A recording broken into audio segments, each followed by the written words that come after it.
이번엔 청와대로 가보겠습니다. 청와대는 당혹해하는 분위기 속에서 정면 돌파, 반드시 검찰 개혁을 완수한다는 강경 기류가 공존하고 있는 모양새입니다. 청와대에 가보겠습니다. 네, 김지성 기자, 검찰의 압수수색이 전격적이었습니다. 청와대 민정수석실에서 이걸 언제 처음 알았나요?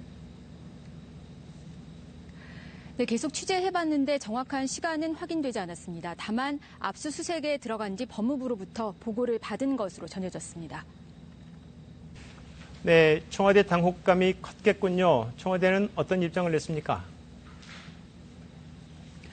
네, 기자들 질문이 이어졌지만 청와대는 극도로 말을 아꼈습니다. 검찰 수사에 대해선 언급하지 않는 게 관례라고 했습니다.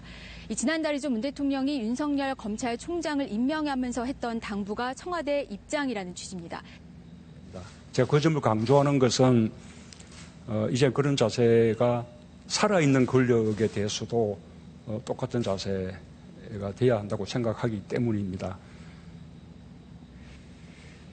네, 그렇지만 청문회 전에 대통령이 임명한 후보자가 전격 수사를 받고 있습니다. 초유의 일인데요. 공식 입장 말고 내부 기류는 어떻습니까? 네, 당혹스러워하면서도 격앙된 분위기 곳곳에서 읽힙니다. 검찰이 검찰 개혁에 대해 도전하고 있는 것 아니냐 이런 시각도 있습니다.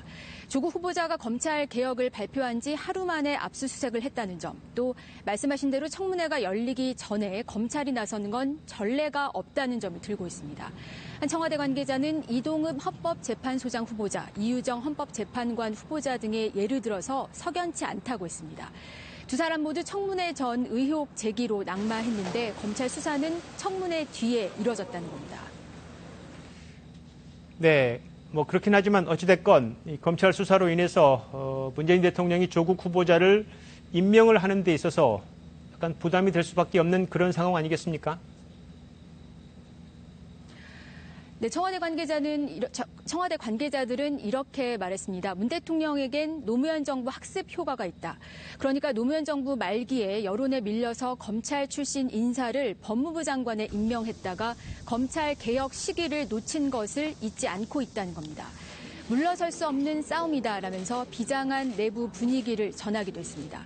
이 때문에 후보자 본인의 명백한 위법이 드러나지 않는 한 임명할 거란 전망이 우세합니다.